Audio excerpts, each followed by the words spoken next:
دیکھیے یہ جو امیج ہے اس میں ایک حدیث کوٹ کی گئی ہے، ایک حدیث لکھی گئی ہے سنن نسائی کے حوالے سے اور کبھی مسند احمد کے حوالے سے، اور یہ مطلب تقریباً 10 سال سے یہ چیز پھیلائی جا رہی ہے۔ میں تو تقریباً 10 سال سے دیکھ رہا ہوں اس کو، کیونکہ 10 سال سے میں نیٹ چلاتا ہوں، تو میرے نظر میں یہ بار بار یہ لوگ پھیلاتے رہتے ہیں۔ اب یہ جو مسند احمد کی حدیث ہے یا سنن نسائی کی حدیث ہے، اس کا ترجمہ بھی غلط سلط کرتے ہیں، اور پھر اس سے جو استدلال کرتے ہیں وہ بھی غلط ہے، دونوں غلط ہے۔ نہیں، حدیث تو صحیح ہے، حدیث میں کوئی مسئلہ نہیں ہے، لیکن حدیث کا ترجمہ غلط کرتے ہیں، اور پھر حدیث سے جو مطلب کشید کرتے ہیں نا، جیسے دیکھیں ٹائٹل کیا ہے، میلاد پر صحابہ رضی اللہ عنہ کا جلوس۔ کتنا جھوٹا ٹائٹل ہے۔ حدیث میں میلاد پر صحابہ کے جلوس کا کوئی نام و نشان ہی نہیں ہے، کوئی بھی نام و نشان نہیں ہے۔ میں آپ کو دکھاؤں گا حدیث پوری، جبکہ انہوں نے بلا وجہ میلاد کر دیا۔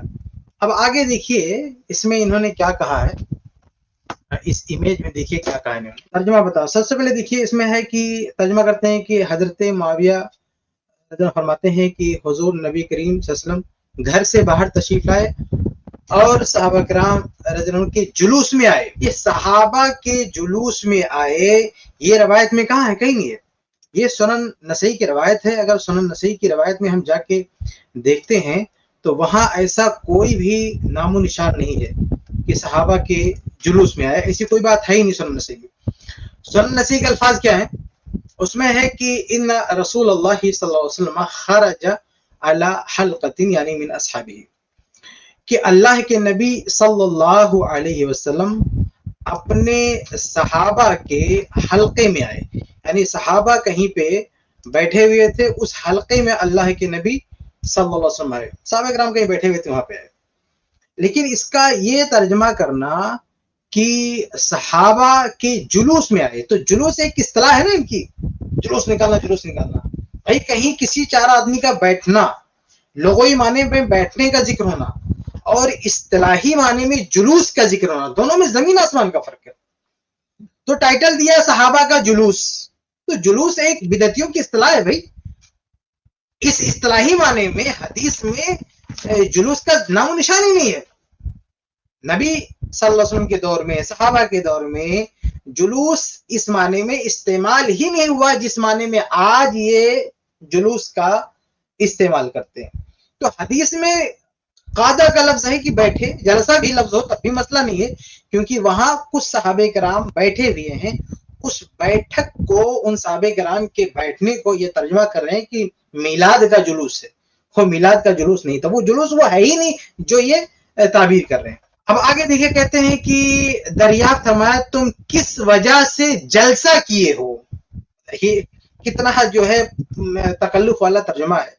اللہ نے فرمایا کہ ما اجلسکم، عربی کے الفاظ کیا ہیں کہ ما اجلسکم، تمہیں کس چیز نے یہاں بٹھایا، تم یہاں کیوں بیٹھے ہو۔ اب تم یہاں کیوں بیٹھے ہو، اس کا ترجمہ کیا ہے کیا اس نے کہ دریافت فرمایا کہ تم کس وجہ سے جلسہ کیے ہوئے ہو۔ جلسہ، تو یہ جو ترجمے میں جو ڈنڈی مار رہے ہیں نا، وہ بتانا چاہتے ہیں کہ دیکھو جلوس تھا، تو جلوس کے بارے میں اللہ کے نبی صلی اللہ علیہ وسلم نے سوال کیا، جبکہ ایسا بالکل نہیں ہے۔ اب یہ کہتے ہیں کہ انہوں نے عرض کیا۔ اب یہاں پہ انہوں نے عربی الفاظ بھی نقل کیے ہیں کہ صحابہ کا جواب کیا تھا۔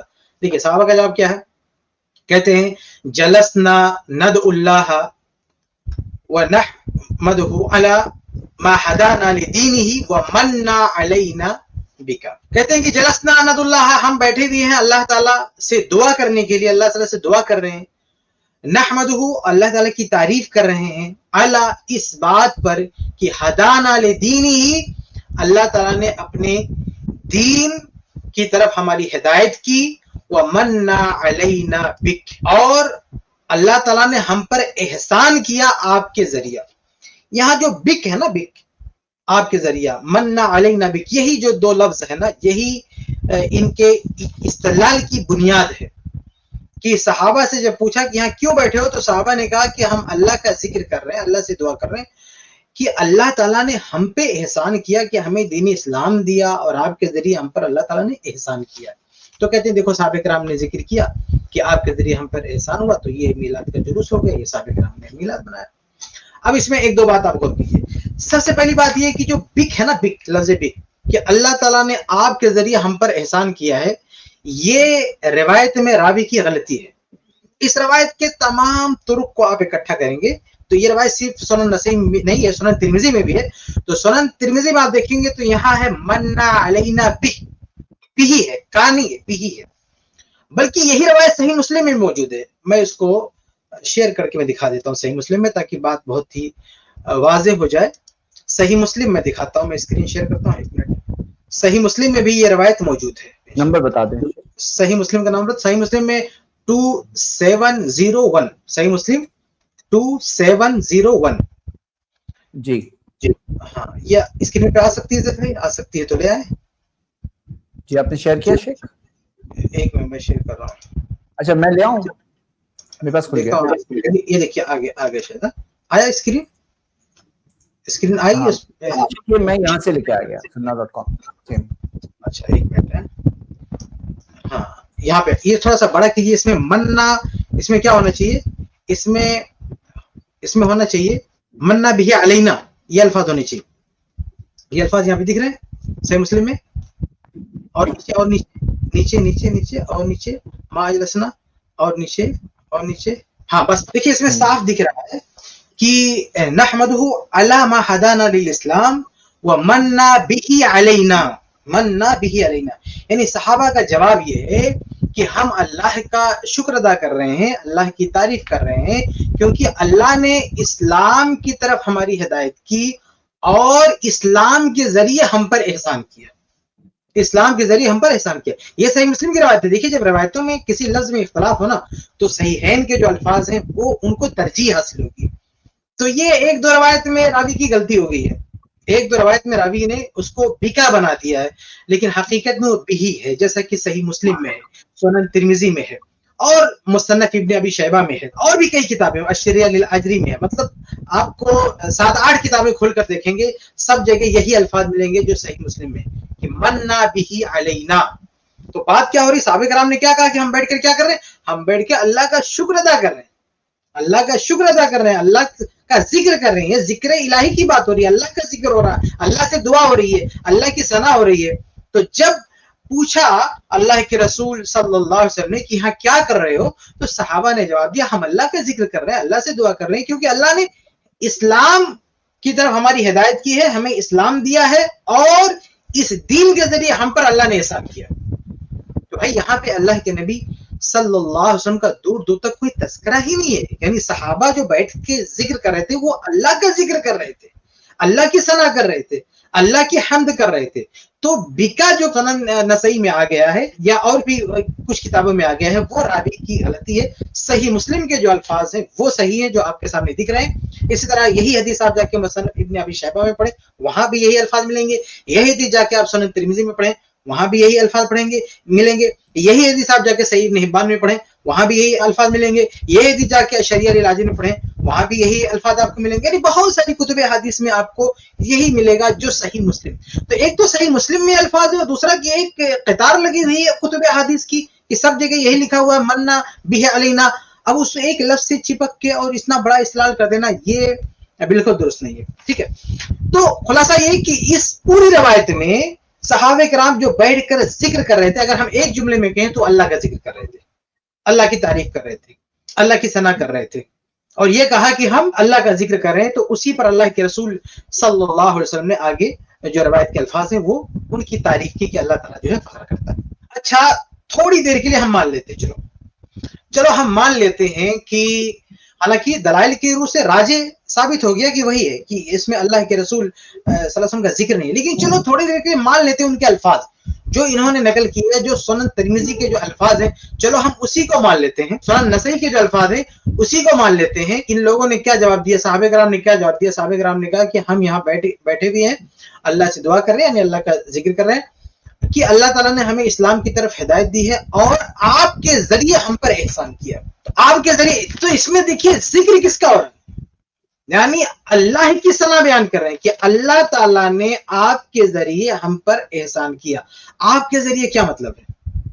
یہ پیدائش ہے جو ٹائٹل لگایا ہے امیج پہ انہوں نے کہ میلاد پر صحابہ کا جلوس. یہ صحابہ کرام مان لیں کہ بک ہے، یعنی رسول کا تذکرہ ہے. تو صحابہ کرام نے رسول صلی اللہ علیہ وسلم کا تذکرہ اس سیاق میں کیا کہ اللہ کی ثنا، اللہ کی حمد کہ اللہ نے ہمیں اسلام دیا اور آپ کے ذریعے اللہ نے ہمیں ہدایت دی اسلام کے ذریعے، اور آپ کے ذریعے ہم پر احسان کیا. تو آپ کے ذریعے سے کیا مراد ہے؟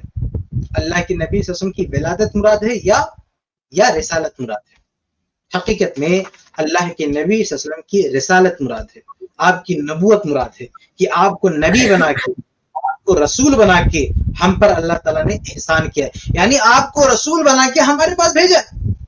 تو یہاں صحابہ کرام جس چیز کو احسان مان رہے ہیں وہ اللہ کے نبی صلی اللہ علیہ وسلم کا رسول ہونا ہے، آپ کا نبی ہونا ہے. یہاں میلاد کا تو کوئی تذکرہ ہی نہیں، یعنی میلاد کا دور دور تک کوئی ذکر نہیں. یار رسالت کی بات ہے کہ رسالت اور نبوت پر جو ہے کہہ رہے ہیں کہ آپ کو بحیثیت رسول اور نبی بنا کر ہمارے پاس جو بھیجا ہے اللہ تعالیٰ نے، یہ اللہ تعالیٰ کا ہم پہ بہت بڑا احسان ہے. تو یہاں اصل میں ذکر اللہ ہی کا ہو رہا ہے کہ اللہ نے ہدایت دی، اسلام کی، آپ کو رسول بنا کے ہم پر بھیجا. پوری جو حمد ہو رہی ہے صحابہ کرام کی مجلس میں وہ اللہ کی حمد ہو رہی ہے، وہ اللہ کی تعریف ہو رہی ہے. اچھا، اور یہاں رسالت اور نبوت کو بتا رہے ہیں کہ اللہ تعالیٰ نے آپ کو رسول بنا کے، نبی بنا کے جو ہمارے پاس بھیجا ہے، آپ کے ذریعے ہم پر احسان کیا.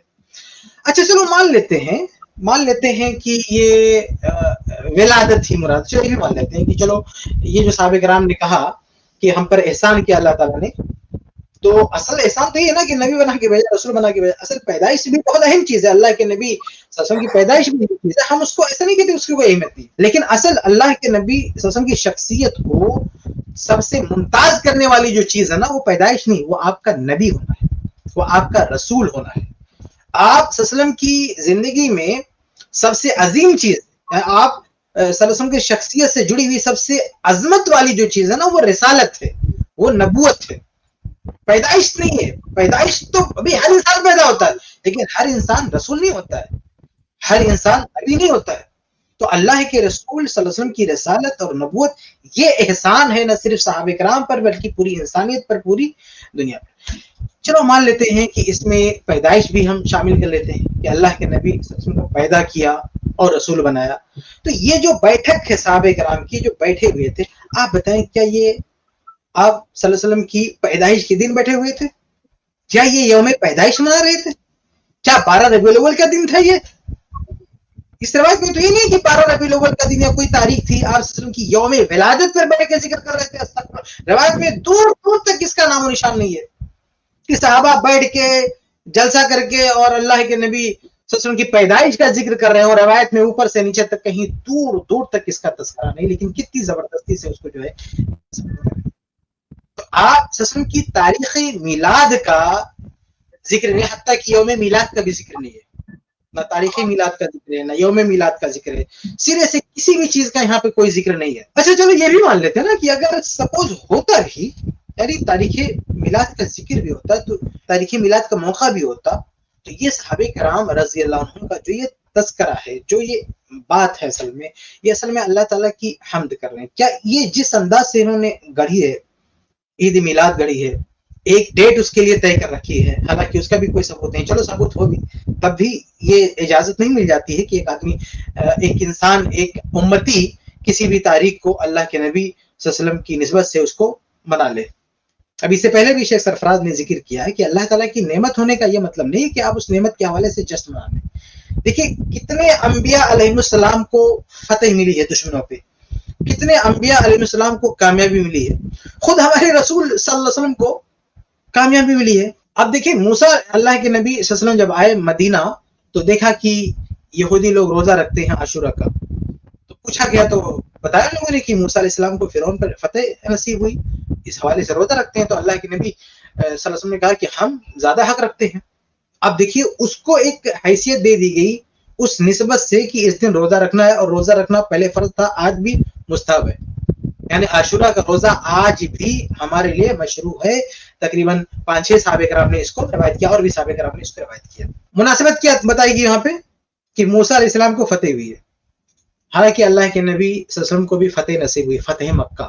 فتح مکہ کوئی معمولی واقعہ نہیں ہے، بہت بڑا واقعہ ہے، اسلامی تاریخ کا عظیم الشان واقعہ ہے.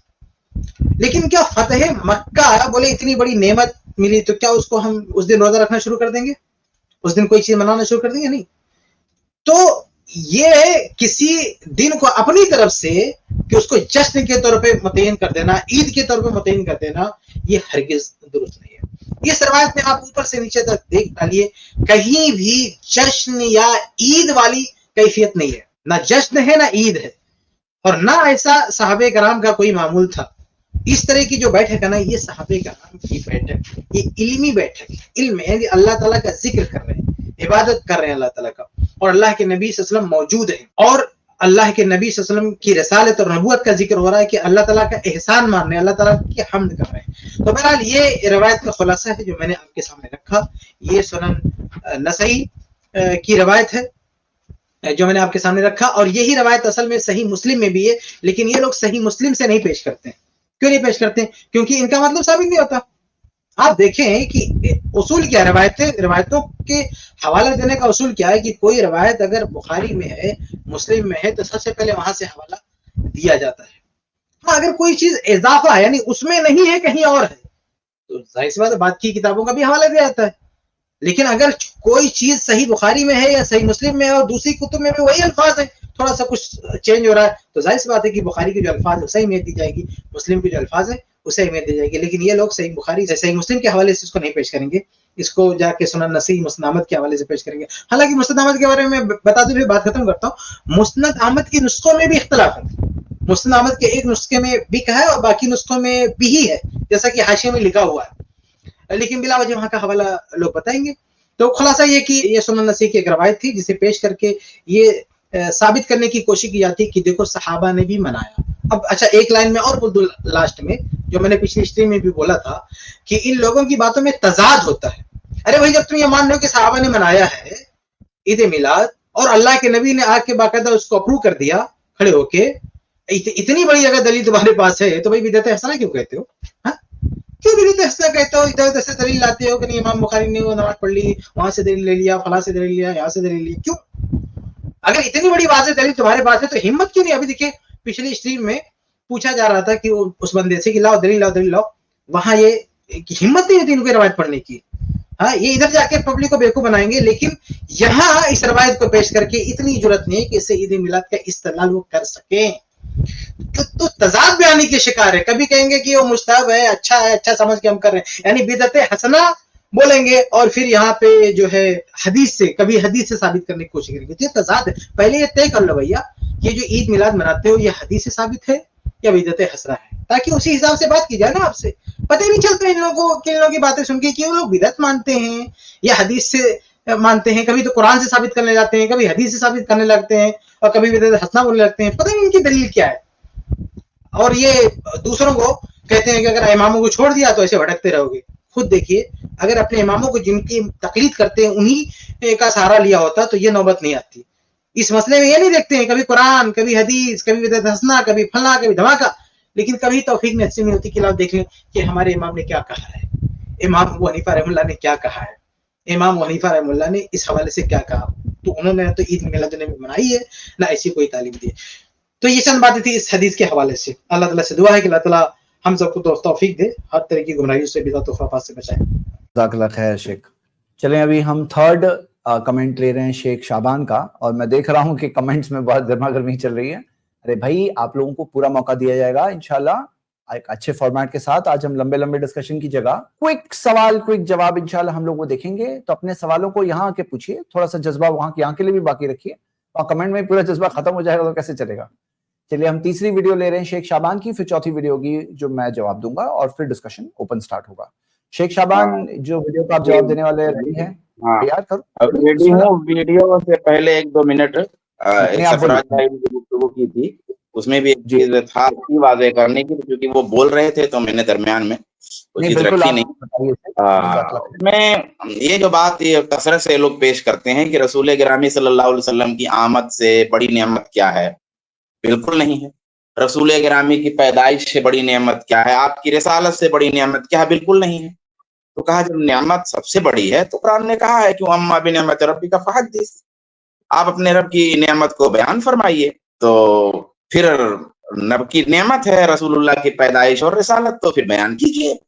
اللہ کے رسول صلی اللہ علیہ وسلم کو اللہ نے کہا ہے. تو مجھے ایک چھوٹا سا سوال ہے کہ اس آیت پر ہمارے حبیب نے عمل کیا تھا یا نہیں کیا تھا؟ ایک لائن میں جواب دے. اچھا، خطاب جو ہوتا ہے قرآن کا، ایک تو خطاب اول ہی ڈائریکٹ سب سے ہوتا ہے، اور ایک خطاب یہ ہوتا ہے کہ ڈائریکٹ پہلے نبی کو خطاب ہوتا ہے اور پھر نبی کے وسیلے سے میں وسیلہ لفظ بول رہا ہوں جان کر کے. کچھ لوگ ایسا بولتے ہیں کہ وسیلہ ہم لوگ مانتے ہی نہیں، وسیلہ ہم لوگ مانتے ہیں، شرعی وسیلہ مانتے ہیں. نبی کے وسیلے سے پھر سیکنڈری جو ہے خطاب کیا ہے لوگوں سے.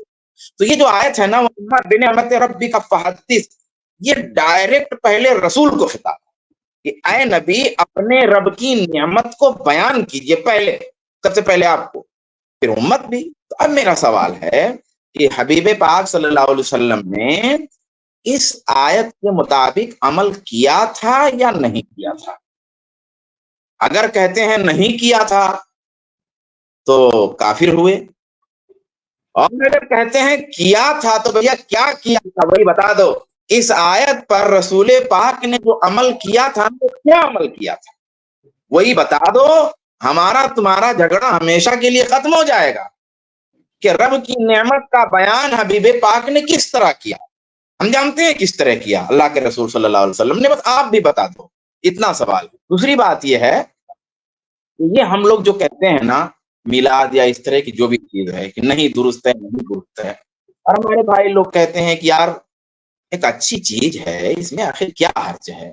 ابھی میرے بھائی کسی بھائی نے سوال کیا تھا تو میں نے ایک ہی جواب دیا تھا، کہا کہ ہم لوگ قرآن پڑھتے ہیں، درود و سلام کرتے ہیں، کھانا کھلاتے ہیں، اس میں فلاں کرتے، اس میں سے کس بات پہ آپ کو اعتراض ہے؟ تو ہم نے کہا کہ عید میلاد پہ اعتراض ہے. پھر گھمایا انہوں نے وہی بات، ہم نے کہا عید میلاد پہ اعتراض ہے.